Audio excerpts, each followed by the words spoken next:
Hey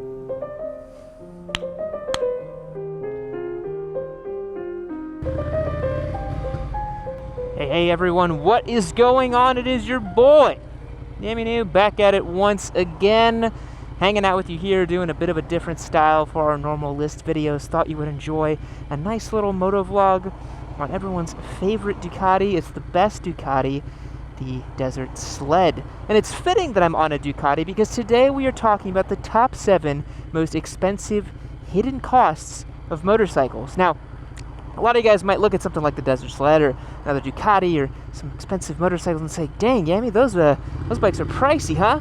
Looking at Panigales, $20,000 Daytonas, all kinds of crazy stuff. And that is true. The entry price for a lot of motorcycles can be quite a bit.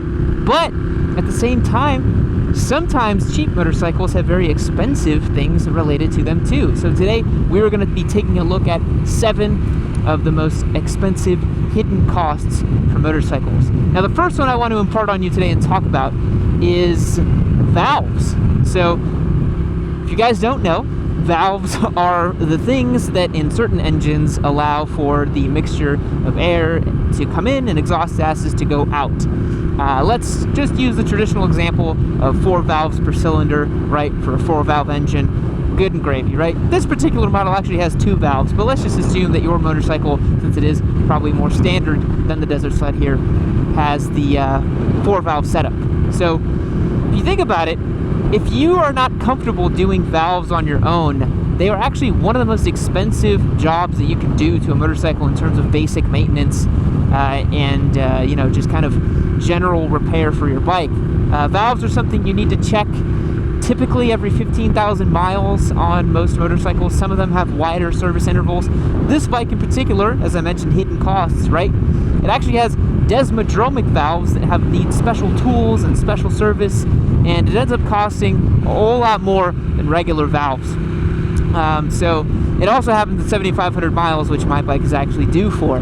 So valves are going to be something that is a bit of a hidden cost when it comes to motorcycles. If you're buying a bike that is near its valve service, definitely ask the previous owner if they have done the valves or are going to do the valves, because that's going to be a big job if you haven't done it. Multi-cylinder motorcycles are going to be more expensive than smaller single-cylinder bikes and that kind of thing. You know, if you have a big 4-cylinder motorcycle, you're looking at 16 valves that you got to check and look through and make sure that they're all within spec.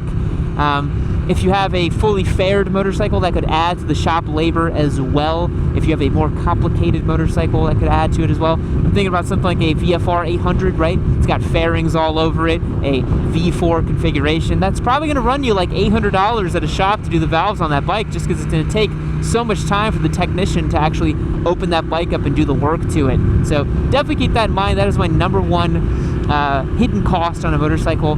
The second hidden costs are tires. So as a lot of you guys know, tires are consumables, but what you may not know is that on a motorcycle, tires don't last nearly as long as they do on a car.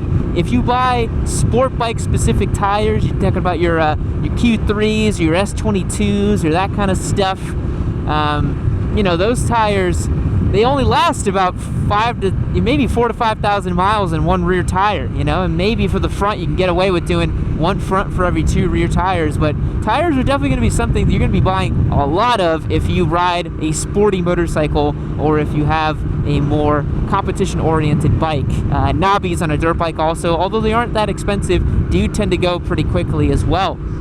So that's something you should be thinking about whenever you're getting a motorcycle, is how is the tire life? How often am I going to have to change the tires out on this thing, etc., etc.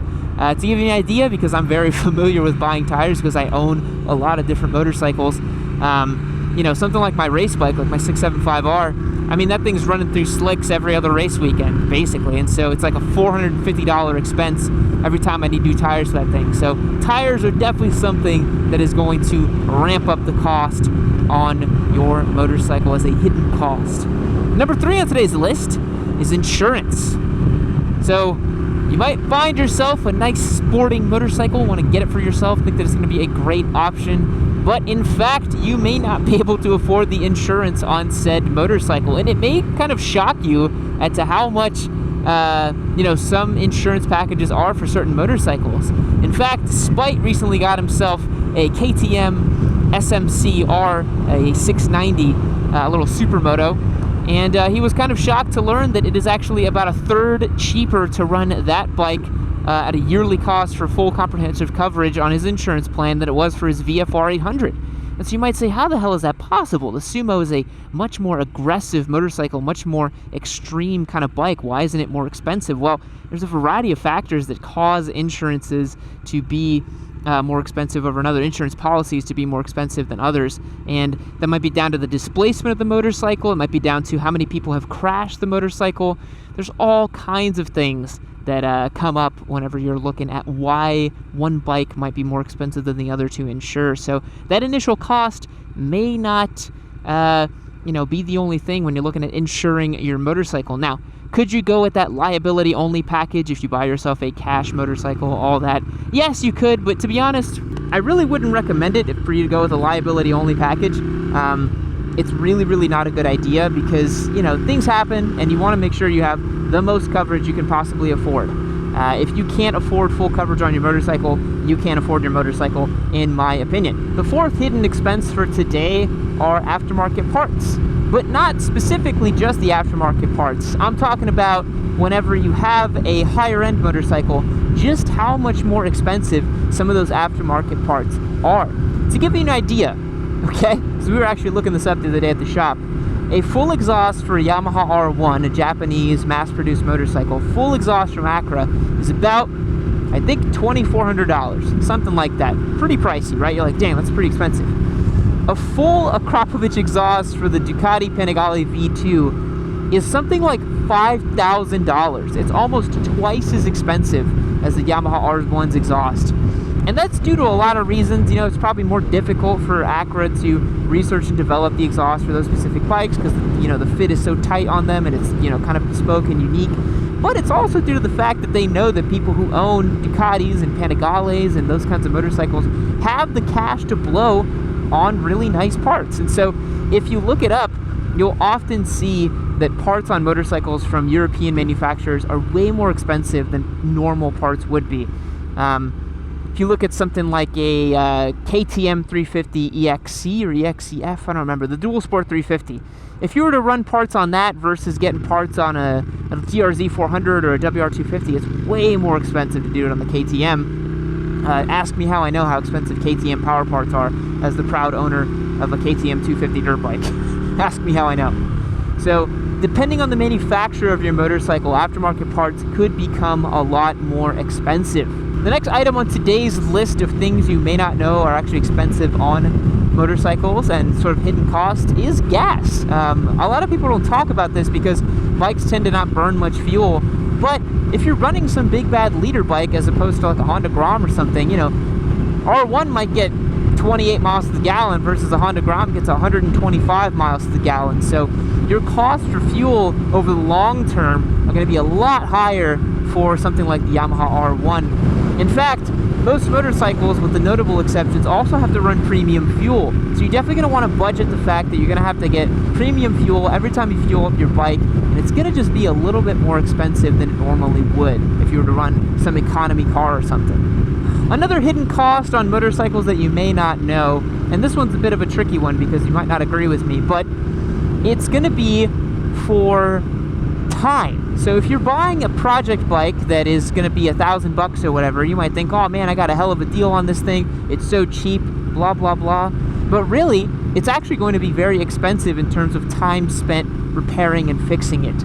I know that a lot of you guys are young and you may not think this way yet, but your time is indeed valuable. Even though you're working at Costco making $12 an hour or something, it's very, very important that you value your time and understand that it is worth something. Don't be fooled in getting a $1,000 motorcycle thinking that it's going to be cheap, because in fact it will be very expensive to spend so much time just trying to make it run correctly. So that is another hidden cost that you might not think of when it comes to motorcycles. Trying to think of this last point. And the final point for today's list, guys, is that motorcycles are more expensive than you think and have some hidden costs due to the fact that you probably will not own just one of them.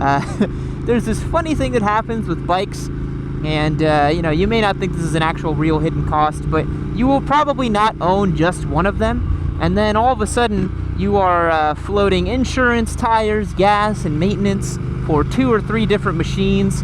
And then you're going to look at your credit card statements every month and be like, oh man, I keep spending literally $1,000 every month on basic stuff for my motorcycles.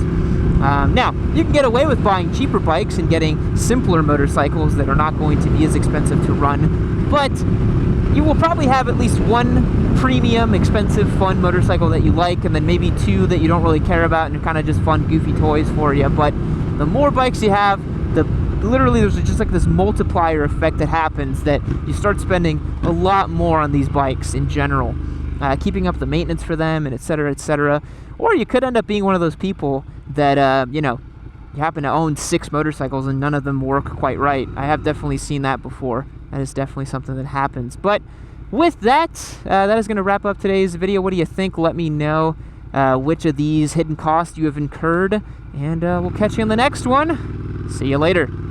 So real bummer, this video is actually over, but you're in luck. There are hundreds of other Yammie Noob videos you can go and check out. Hit this one right over here. Watch it. Do it for Yammie-chan.